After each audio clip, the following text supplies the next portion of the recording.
الله الرحمن الرحيم الحمد لله رب العالمين الصلاة والسلام على سيد المرسلين وعلى آله وصحبه أجمعين أما بعد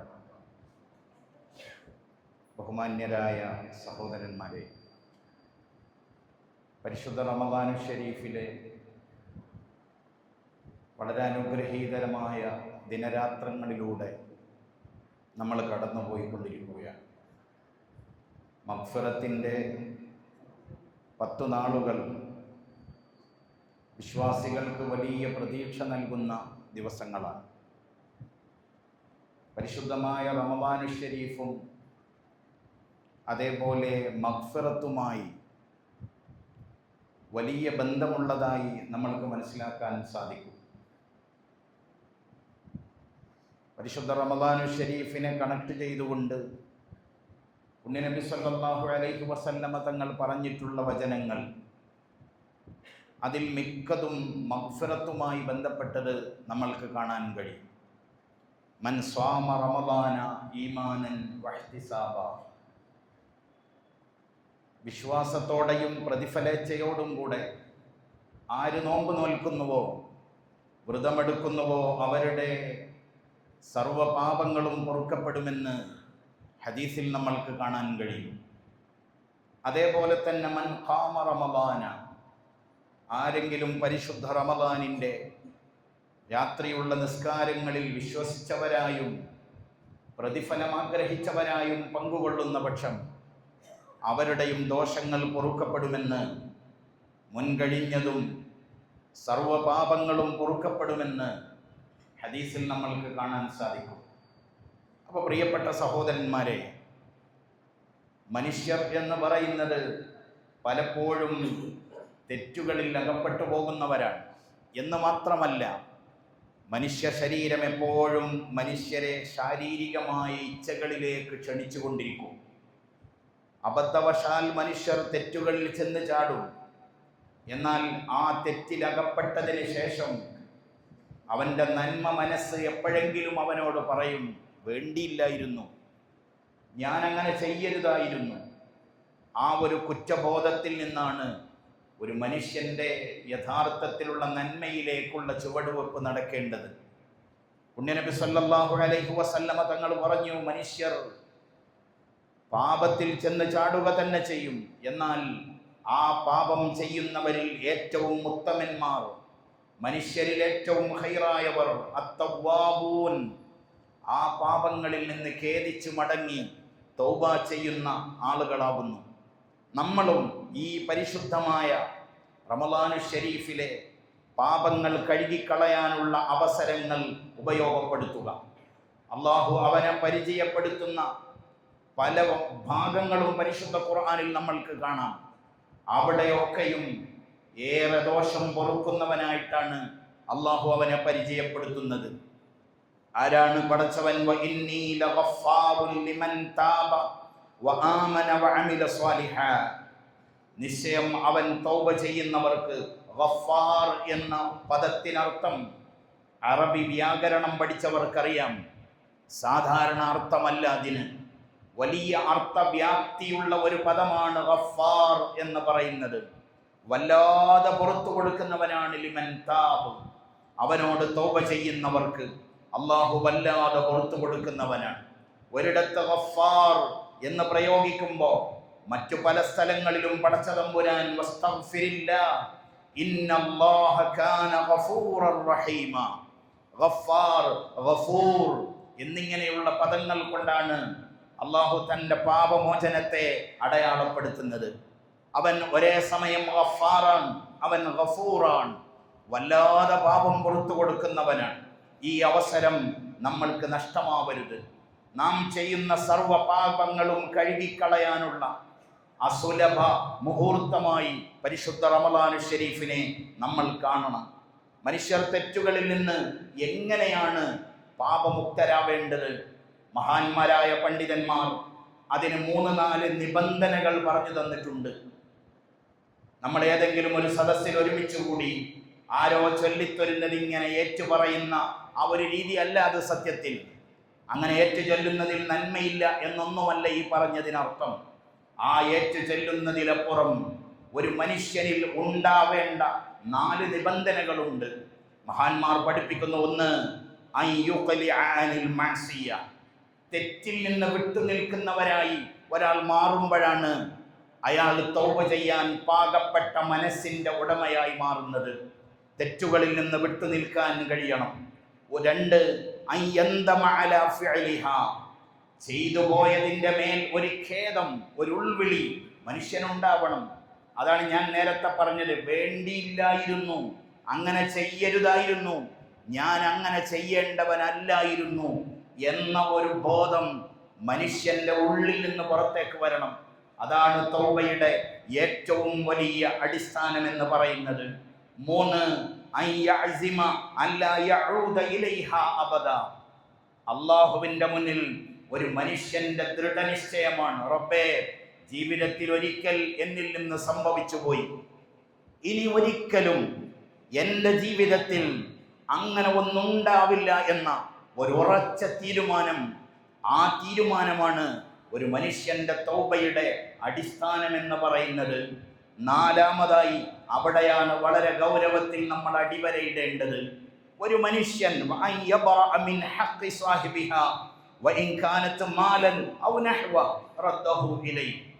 മനുഷ്യർക്കിടയിൽ ഉണ്ടാക്കിയിട്ടുള്ള മുറിവുകൾ, വ്യക്തിബന്ധങ്ങൾക്കിടയിൽ വന്നിട്ടുള്ള വിള്ളലുകൾ, ഒരുപക്ഷെ അള്ളാഹുമായിട്ടുള്ള അവന്റെ ജീവിതത്തിൽ സംഭവിച്ചു പോയിട്ടുള്ള തെറ്റുകുറ്റങ്ങൾ അള്ളാഹു തആല എപ്പോഴൊക്കെയോ അവന് പുറത്തു തന്നിരിക്കാം.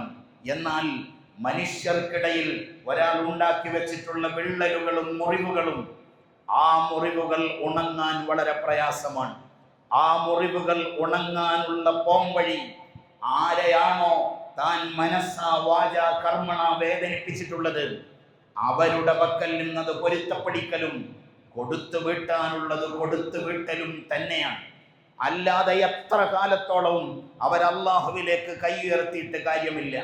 നേരത്തെ പറഞ്ഞ 3 നിബന്ധനകളും പൂർത്തിയാവുന്നതോടൊപ്പം, അള്ളാഹുവിലേക്ക് ഖേദിച്ചു മടങ്ങുന്നതോടൊപ്പം, താൻ ആരെയാണോ ഏത് വിധേനയും വേദനിപ്പിച്ചത് അവരുടെ ആ വേദനയിൽ നിന്ന് ഒഴിവാവുക എന്നത് തന്നെയാണ്.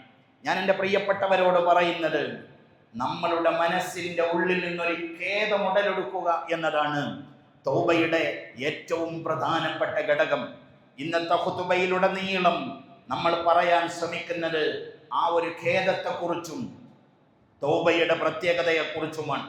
നിരവധി ഉദാഹരണങ്ങൾ ചരിത്രത്തിൽ നമ്മൾക്ക് കാണാൻ സാധിക്കും. മഹാന്മാരായ സ്വഹാബത്തിന്റെ ജീവിതത്തിൽ തന്നെ ധാരാളം ഉദാഹരണങ്ങൾ നമ്മൾക്ക് കാണാൻ കഴിയും.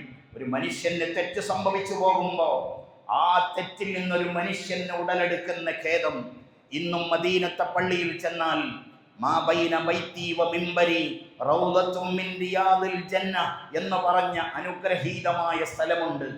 ആ സ്ഥലത്ത് മദീനത്തെ പള്ളിയിൽ വിവിധ വട്ടത്തൂണുകൾ നമ്മൾക്ക് കാണാൻ കഴിയും. ഞാൻ പലപ്പോഴും ഓർമ്മപ്പെടുത്തിയിട്ടുണ്ട്. ആ വട്ടത്തൂണുകളിൽ ഒരു തൂണിന്റെ പേര് തൗബയുടെ തൂണ് എന്നാണ്. ആ വട്ടത്തൂണിന്റെ പേര് മഹാന്മാരായ സ്വഹാബത്തിന് സംഭവിച്ചു പോയ തെറ്റുകളിൽ ഖേദിച്ചുകൊണ്ട് ഓടിച്ചെന്ന് തന്റെ ശരീരം ആ തൂണിൽ ബന്ധിച്ച സ്വഹാബിയെ ചരിത്രം അടയാളപ്പെടുത്തുന്നത് നമ്മൾക്ക് കാണാം. അതേപോലെ ഇന്നത്തെ ഖുതുബയിൽ മഹാനായ മാഇസ് ഇബ്നു മാലിക് റളിയല്ലാഹു അൻഹു, മഹാനായ കഅബ് ഇബ്നു മാലിക് റളിയല്ലാഹു അൻഹു ദിവസങ്ങളോളം തനിക്ക് വന്നുപോയ ഒരു തെറ്റിന്റെ പേരിൽ തബൂക്ക് യുദ്ധത്തിൽ പങ്കെടുക്കാൻ സാധിക്കാതെ പോയതിന്റെ വിഷമം പുണ്യനബി സല്ലല്ലാഹു അലൈഹി വസല്ലമ തങ്ങളോട് സത്യസന്ധമായി പറഞ്ഞതിന്റെ വേദന അനുഭവിച്ച മഹാനായ കഅബ് ഇബ്നു മാലിക്, അതേപോലെ അബൂ മിഹ്ജൻ റളിയല്ലാഹു അൻഹുവിന്റെ തൗബ ചരിത്രത്തിൽ നമ്മൾക്ക് കാണാം. അതിലെല്ലാം നമ്മൾക്ക് അവരുടെ ഖേദം മുഴച്ചു നിൽക്കുന്നത് കാണാൻ സാധിക്കും. കേവലം അള്ളാഹുവിലേക്ക് നമ്മൾ ഇങ്ങനെ കൈ ഉയർത്തുന്നു, അല്ലാഹുമ്മ ഗ്ഫിർലി ദുനൂബി യാ റബ്ബൽ ആലമീൻ. നമ്മുടെ മനസ്സുകൾ എവിടെയൊക്കെയോ സഞ്ചരിക്കുന്നു. അതിനേക്കാൾ നമ്മൾ മറ്റു പലപ്പോഴും വീണ്ടും തിന്മയെക്കുറിച്ച് പോലും ചിന്തിക്കുന്നു. അവിടെയാണ് നമ്മൾ അള്ളാഹുവിനോട് വീണ്ടും വീണ്ടും പറഞ്ഞുകൊണ്ടിരിക്കുന്നത്, നീ എനിക്ക് പുറത്തു തന്നാലും അതിൽ നിന്ന് മാറിയിട്ട് നമ്മുടെ ഹൃദയം വേദനിക്കട്ടെ, അള്ളാഹുവിലേക്ക് ഖേദിച്ചു മടങ്ങാൻ കഫാറത്തു ദംബി അന്നദം, പാപത്തിന്റെ പ്രതിക്രിയ എന്ന് പറയുന്നത് ഖേദമാണ്. ഞാനത് ചെയ്യരുതായിരുന്നു എന്ന ഒരു വല്ലാത്ത കുറ്റബോധമാണ്. ഇമാം മുസ്ലിം റളിയല്ലാഹു അൻഹു ഉദ്ധരിക്കുന്നുണ്ടല്ലോ ഗാമിദിയത്തിന്റെ സംഭവം. ഒരു സ്ത്രീയുടെ അടങ്ങാത്ത പാശ്ചാത്താപത്തിന്റെ, അടങ്ങാത്ത ഖേദത്തിന്റെ സംഭവമാണ് നമ്മൾക്ക് അവിടെ കാണാൻ കഴിയുന്നത്. നമുക്കറിയാം, പരിശുദ്ധ ഇസ്ലാം സർവ്വ തിന്മകൾക്കും വിലക്കേൽപ്പിച്ച മതമാണ്, വിലക്കേർപ്പെടുത്തിയ മതമാണ് പരിശുദ്ധ ഇസ്ലാം.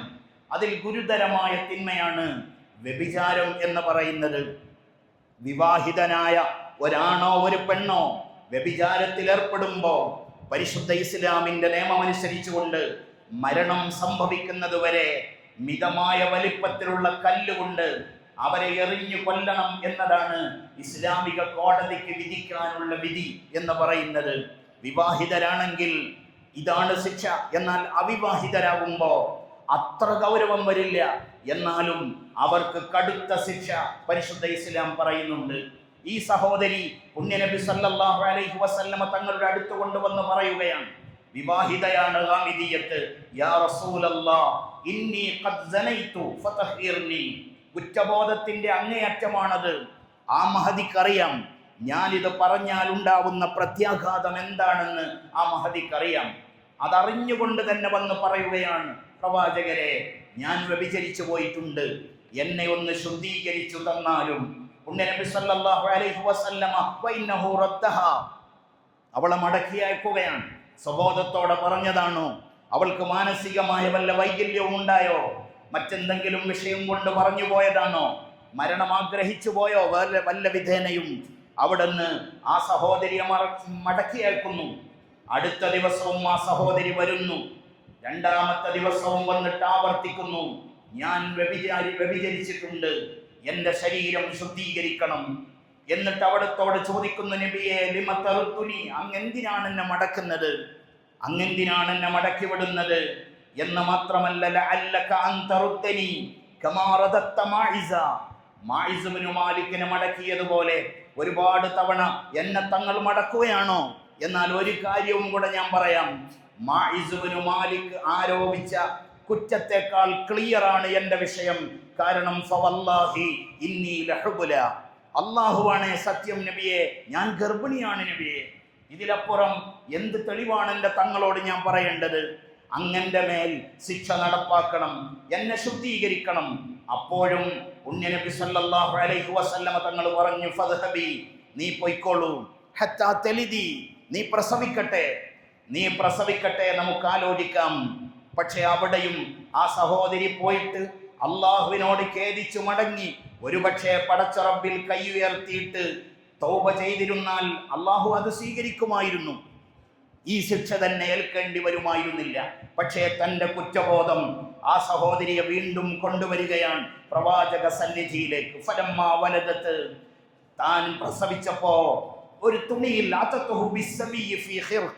നമ്മൾ ആലോചിച്ച് നോക്കൂ, ഒരു തുണിക്കഷ്ണത്തിൽ ഒരു കുഞ്ഞിനെ പൊതിഞ്ഞുകൊണ്ട് ഒരു കൈക്കുഞ്ഞുമായിട്ട് ഒരു സ്ത്രീ വീണ്ടും വരികയാണ്. ഹാദാ ഖദ് വലത്തുഹു യാ റസൂലല്ലാഹ്, ഞാൻ പ്രസവിച്ചു നബിയെ, എൻ്റെ കുഞ്ഞിതാ എന്ന് പറഞ്ഞിട്ട് ആ മഹദി വരുമ്പോ പുണ്യനബി സല്ലല്ലാഹു അലൈഹി വസല്ലമ തങ്ങൾ വീണ്ടും ആ സഹോദരിയോട് പറയുന്നത്, ഇദ്ഹബി ഫഅർലിഇ ഹത്താ തഫ്തിമി, നീ മടങ്ങിപ്പോയിക്കോളൂ, നിന്റെ കുഞ്ഞു മുലകുടി പ്രായമാണ്, അവളുടെ മുലകുടി മാറട്ടെ, അവൾ മുലപ്പാൽ കുടിക്കുന്നതിൽ നിന്ന് ആ കുഞ്ഞ് മാറട്ടെ. ആ കുഞ്ഞിന്റെ മുലപ്പാൽ നിഷേധിക്കപ്പെട്ടുകൂടാ. ആ കുഞ്ഞിനെയും കൊണ്ട് ആ സഹോദരിയെ മടക്കി വിടുമ്പോ ആ സഹോദരി ഇനി ഒരിക്കൽ വരില്ലായിരിക്കുമെന്നാണ് നമ്മൾ പ്രതീക്ഷിച്ചതെങ്കിൽ നമ്മളുടെ ധാരണ തെറ്റാണ്. ആ മഹദി വീണ്ടും വരുന്നു. ഇവിടെ സ്വാഭാവികമായും ചിലർ ചോദിക്കുന്ന ഒരു ചോദ്യമുണ്ട്, അള്ളാഹുവിന്റെ പ്രവാചകർക്ക് ആ സഹോദരിയെ വെറുതെ വിട്ടുകൂടായിരുന്നോ? ഇങ്ങനെ വന്ന സഹോദരിയോട് ഇങ്ങനെ ക്രൂരമായി പെരുമാറേണ്ടിയിരുന്നോ? യുക്തിവാദികളും നിരീശ്വരവാദികളും ഒക്കെ അത്തരം ചോദ്യങ്ങൾ ഉന്നയിക്കുമ്പോൾ അവിടെയാണ് ഇസ്ലാമിക ശരീഅത്തിന്റെ പ്രസക്തി നാം മനസ്സിലാക്കേണ്ടത്. ഒരാൾക്കും കൈകടത്തലുകൾ നടത്താനാവാത്ത വിധം ഭദ്രമാണ് പരിശുദ്ധ ഇസ്ലാം. അള്ളാഹുവിന്റെ ഖുർആൻ പറയുന്നു, വിശുദ്ധ ഖുർആനിലെ സൂറത്തുൻ നൂറിൽ നമ്മൾക്ക് കാണാം, വലാ തഖുദുകും ബിഹിമാ റഅഫത്തും ഫീ ദീനില്ലാഹ് ഇൻ കുന്തും തുഅ്മിനൂന ബില്ലാഹി വൽ യൗമിൽ ആഖിർ, നിങ്ങൾ അല്ലാഹുവിലും അന്ത്യനാളിലും വിശ്വസിക്കുന്നവരാണെങ്കിൽ വ്യഭിചാരികളുടെ അല്ലെങ്കിൽ ഇസ്ലാമിക ശരീഅത്തിന്റെ നിയമങ്ങൾ പാസാക്കുമ്പോൾ നിങ്ങളുടെ ഹൃദയത്തിൽ റഅഫത്ത് കടന്നു വരാൻ പാടില്ല. കാരണം ഏറ്റവും ഉദാരനും കാരുണ്യവാനുമായ റബ്ബാണ് ഈ നിയമങ്ങൾ നിങ്ങൾക്ക് വേണ്ടി കൊണ്ടുവന്നിട്ടുള്ളത്. അവനേക്കാൾ കരുണയുള്ളവരായി നിങ്ങൾ ചമയരുത്. അവിടെ നിങ്ങളുടെ അലിവ് നിങ്ങളെ ഈ തീരുമാനത്തിൽ നിന്ന് പിന്തിരിപ്പിക്കാൻ പാടില്ല. ഇത് പഠിപ്പിച്ച പ്രവാചകരുടെ സന്നിധിയിലേക്ക് ആ സഹോദരി വീണ്ടും വരികയാണ് തന്റെ പ്രിയപ്പെട്ട കുഞ്ഞിനെയും കൊണ്ട്. ഒരു കുഞ്ഞിനെയും കൊണ്ട് ആ പെണ്ണ് വരുന്നു. ആ കുഞ്ഞിന്റെ കയ്യിൽ ചെറിയ ഒരു റൊട്ടിയുടെ കഷ്ണമുണ്ട്. ഇനിയും എന്നെ അവിടെ നിന്ന് മടക്കരുത് എന്ന വല്ലാത്ത ഒരു ദൃഢനിശ്ചയത്തോടു കൂടെയാണ് ആ സഹോദരി വരുന്നത്. തന്റെ കൈക്കുഞ്ഞിന്റെ കയ്യിൽ ഒരു റൊട്ടിയുടെ കഷ്ണവുമായി വരുന്നു. എന്നിട്ട് പറയുന്നു, ഹാദാ യാ നബിയല്ലാഹ് ഖദ് ഫതംതുഹു, ഞാൻ ആ കുഞ്ഞിന്റെ മുലകുടി പൂർണ്ണമാക്കിയിരിക്കുന്നു നബിയെ. ഇന്ന് ആ കുഞ്ഞ് സ്വയം ഭക്ഷണം കഴിക്കാൻ തുടങ്ങിയിട്ടുണ്ട്. അവന്റെ കയ്യിലുള്ള റൊട്ടി കഷ്ണം ആ കുഞ്ഞ് ചവക്കുന്നത് തങ്ങൾ കാണുന്നുവല്ലോ, അതുകൊണ്ട് എന്നെ ശുദ്ധീകരിക്കണം എന്ന് പറഞ്ഞ ആ ഒരവസാന ഘട്ടത്തിൽ ആ സഹോദരിയുടെ മേലുള്ള ശിക്ഷ നടപ്പാക്കുന്നത് നമ്മൾക്ക് കാണാൻ കഴിയും. ആ സഹോദരിയുടെ ശിക്ഷ നടപ്പാക്കുമ്പോൾ അതിനിടയിൽ യാദൃശ്ചികമായി മഹാനായ ഖാലിദ് ഇബ്നുൽ വലീദ് റളിയല്ലാഹു അൻഹു തന്റെ കയ്യിലുള്ള ഒരു കല്ലുകൊണ്ട് ആ സഹോദരിയെ എറിഞ്ഞപ്പോ ആ സഹോദരിയുടെ ശരീരത്തിൽ നിന്നൊരു തുള്ളി രക്തം മഹാനായ ഖാലിദ് ഇബ്നുൽ വലീദിന്റെ മുഖത്തേക്ക് തെറിച്ചപ്പോ എന്തോ ഒരു ചെറിയൊരു ആക്ഷേപ വാക്ക് ഖാലിദ് ഇബ്നുൽ വലീദ് തങ്ങളോട് പറഞ്ഞുപോയി. ആ സമയത്ത് അവിടെ നിന്ന് പറഞ്ഞു, മഹ്ലൻ യാ ഖാലിദ്, ഖാലിദേ താങ്കൾ എന്താണ് പറഞ്ഞത്? താങ്കൾ ഗൗരവമുള്ള ഒരു വാക്കാണ് പറഞ്ഞത്. ആ വാക്ക് താങ്കൾ പിൻവലിക്കണം. ഫവല്ലദീ നഫ്സി ബിയദി, അല്ലാഹുവാണേ സത്യം, എന്റെ ശരീരം ആരുടെ കൈകളിലാണോ അവൻ തന്നെ സത്യം. ലഖദ് താബത് തൗബതൻ, ആ മഹദി ഒരു തൗബ ചെയ്തിട്ടുണ്ട്. ആ തൗബ ഒരു ഉമ്മത്തിന്റെ, അതല്ലെങ്കിൽ ചുങ്കം പിരിക്കുന്ന ഒരാൾ ചെയ്തു കൂട്ടിയ സർവമാന തിന്മകൾക്കും പരിഹാരമാവാൻ പറ്റുന്ന വിധം ആ മഹദിയുടെ തൗബ വ്യാപകമാണ്. അത്രയും വലിയ ഒരു തൗബയും കുറ്റബോധവുമാണ് സ്വയം മരണത്തിലേക്ക് നടന്നെടുത്ത ആ മഹദി ചെയ്തിട്ടുള്ളത്. പുണ്യനബി സല്ലല്ലാഹു അലൈഹി വസല്ലമ തങ്ങൾ അന്ന് പറഞ്ഞത് അങ്ങനെയാണ്. അതുകൊണ്ട് പ്രിയപ്പെട്ട സഹോദരന്മാരെ, അള്ളാഹുവിനോട് ഖേദിച്ചു മടങ്ങേണ്ട സമയവും സന്ദർഭവുമാണ് പരിശുദ്ധ റമളാൻ. നമ്മുടെ ഉള്ളും പുറവും ഒരേപോലെ ശുദ്ധീകരിക്കേണ്ട സമയമാണ് പരിശുദ്ധ റമളാൻ എന്ന് നമ്മൾ തിരിച്ചറിയണം. നിർഭാഗ്യവശാൽ ഉള്ളും പുറവും പലപ്പോഴും മലീമസമാക്കാൻ റമളാനിനെ ആരെങ്കിലുമൊക്കെ ഉപയോഗപ്പെടുത്തുന്നുണ്ട് എന്നത് വളരെ ഖേദകരമാണ്. ഏതായിരുന്നാലും എൻ്റെ വാക്കുകൾ ഞാൻ അവസാനിപ്പിക്കുമ്പോൾ ഏറെ പ്രതീക്ഷയാണ് റബ്ബിൽ നമ്മൾക്കുള്ളത്. ആ പ്രതീക്ഷ ഉറപ്പിക്കാനാണ് പുണ്യനബി സല്ലല്ലാഹു അലൈഹി വസല്ലമ തങ്ങൾ ഒരുപാട് ഉദാഹരണങ്ങൾ നമ്മൾക്ക് പറഞ്ഞു തന്നത്. അതിൽ വളരെ പ്രധാനപ്പെട്ട, നമ്മൾക്കൊക്കെ എപ്പോഴും കേട്ടു പരിചയമുള്ള ഒരു ഉദാഹരണമാണ് 99 ആളെ കൊന്ന ഒരു മനുഷ്യന്റെ സംഭവം. ഇമാം ബുഖാരിയും മുസ്ലിമും ഒക്കെ ഉദ്ധരിക്കുന്നതാണ്. സ്വഹാബത്തിന് അവിടെ നിന്ന് പറഞ്ഞു കൊടുക്കുന്നു, 99 ആയപ്പോ അയാളുടെ മനസ്സിൽ തോന്നി, വേണ്ടിയില്ലായിരുന്നു. ഞാൻ പറഞ്ഞല്ലോ, അവിടെയാണ് തൗബയുടെ തുടക്കം. വേണ്ടിയില്ലായിരുന്നു, ഞാൻ ഇങ്ങനെ ചെയ്യരുതായിരുന്നു. അതാണൊരു മനുഷ്യന്റെ നന്മയുടെ തുടക്കം. അയാൾ ചോദിക്കുന്നു, ഭൂമിയിലെ ഏറ്റവും അറിവുള്ള ആൾ ആരാണ്? ആരെയോ ഒരു പുരോഹിതനെ കുറിച്ച് പറയപ്പെടുന്നു. ആ പുരോഹിതന്റെ അടുത്ത് ചെന്നപ്പോ 99 പേരെ കൊന്ന് നിനക്ക് തൗബയോ? നിനക്ക് തൗബയില്ലെന്ന് പറഞ്ഞ അയാൾ മൂക്കത്ത് വിരൽ വെക്കുമ്പോ, അങ്ങനെയാണെങ്കിൽ 99+1 നീയും കൂടെ പോവട്ടെ എന്ന് കരുതി ആ പുരോഹിതനെയും അയാൾ കൊല്ലുകയാണ്. അയാൾ വീണ്ടും ആലോചിക്കുന്നു, എനിക്ക് നന്നാവണമായിരുന്നു, നന്മയുടെ വാതിലുകളൊക്കെ അടയുകയാണല്ലോ, ആരെങ്കിലും എനിക്ക് നന്മയുടെ വാതിൽ തുറന്നു തരുമോ? അവിടെയാണ് അയാൾ വീണ്ടും ഒരു ആലിമിനെ സമീപിക്കുന്നത്. ആ ആലിമിന്റെ മുന്നിൽ താൻ 100 പേരെ കൊന്നിട്ടുണ്ട് എന്ന് പറഞ്ഞു, തനിക്ക് തൗബയുണ്ടോ എന്ന് ചോദിക്കുമ്പോ ആ ആലിം ചോദിച്ച ഒരു ചോദ്യമുണ്ട്, ആരാണ് മനുഷ്യർക്കിടയിൽ മതിൽ കെട്ടുന്നവർ? തൗബയുടെയും പടച്ചവന്റെയും ഇടയിൽ മതിൽ കെട്ടാൻ ആർക്കാണ് അർഹത? ആരാണ് അല്ലാഹു? അവനിലേക്ക് നടന്നെടുക്കുന്നവരെ, ആകാശം മുട്ട തെറ്റുമായി വരുന്നവരെ, അതിനേക്കാൾ വലിയ മഗ്ഫിറത്ത് കൊണ്ട് സ്വീകരിക്കുന്ന റബ്ബിന്റെ തൗബയെ കൊട്ടിയടക്കാൻ ആർക്കുണ്ട് അധികാരം? നിനക്ക് തൗബയുണ്ട് എന്നിട്ട് ആ മനുഷ്യന് പറഞ്ഞു കൊടുക്കുന്നത് ഇൻതലിഖ് ഇലാ അർളി കദാ വകദാ. മനുഷ്യനെ തെറ്റുകാരനാക്കുന്നത് സാഹചര്യങ്ങളാണ്. അതുകൊണ്ടാണ് ഈ ആലിമ പറഞ്ഞു കൊടുത്തത്, നീ ഇന്ന സ്ഥലത്തേക്ക് പോവണം, നീ താമസിക്കുന്ന ആ സ്ഥലത്തേക്ക് നീ തിരിച്ചു വരരുത്. നിന്നെ കുറ്റക്കാരനാക്കിയത് ആ നാടും അതിൻ്റെ സാഹചര്യങ്ങളുമാണ്. അവിടെ നമ്മളൊക്കെയും ആലോചിക്കണം, ആരുടെ കൂടെ കൂടണം, എവിടെ താമസിക്കണം, എന്ത് ചെയ്യണം. ഇതൊക്കെ മനുഷ്യന്റെ ജീവിതവുമായി ബന്ധപ്പെട്ടതാണ്. ഇന്ന നാട്ടിൽ നിന്ന് നീ പൊയ്ക്കോളൂ എന്നിട്ട് ആ ഒരു നാട് പറഞ്ഞു കൊടുത്തു. ഫഇന്ന ബിഹാ ഉനാസൻ യഅ്ബുദൂനല്ലാഹ്. അവിടെ അള്ളാഹുവിനെ ആരാധിക്കുന്ന ഒരു സമൂഹമുണ്ട്. അവിടെ വെച്ചുകൊണ്ട് നീ അള്ളാഹുവിനെ ആരാധിച്ചുകൊണ്ട് ജീവിച്ചു കൊള്ളുക. ആ മനുഷ്യൻ കുറ്റബോധത്തോടുകൂടെ നടന്നു പോകുന്നതിനിടയിലാണ് അയാൾക്ക് മരണം സംഭവിച്ചത്. അവിടെ ഒരു തർക്കം അള്ളാഹുവിന്റെ പ്രവാചകർ നമ്മൾക്ക് കാണിച്ചു തരുന്നു. അദാബിന്റെ മലക്കുകൾ വന്നിട്ട് പറയുന്നു, ഈ കൊടും ക്രിമിനലിനെ ഞങ്ങൾക്ക് വേണം. റഹ്മത്തിന്റെ മലക്കുകൾ പറയുന്നു, ഇയാൾ തൗബ ചെയ്ത് മടങ്ങാൻ ഉദ്ദേശിച്ച ഒരാളാണ്, അതുകൊണ്ട് ഇയാളുടെ മനസ്സ് ശുദ്ധമാണ്, ഇയാളെ ഞങ്ങൾക്ക് വേണം. രണ്ടുപേരും ആ റൂഹ് കൊണ്ട് പിടിവലി നടത്തുമ്പോ അല്ലാഹു തആല മറ്റൊരാളെ അയക്കുകയാണ് അവർക്കിടയിൽ വിധി പറയാൻ. ആ വന്ന ആള് വന്നിട്ട് പറയുന്നത്, രണ്ട് നാട്ടിലേക്കും നിങ്ങൾ അളന്നു നോക്കുക. തിന്മയുടെ നാട്ടിലേക്കാണ് അയാൾ അടുത്തതെങ്കിൽ അവിടെയും ഒരു മനഃശാസ്ത്രമുണ്ട്.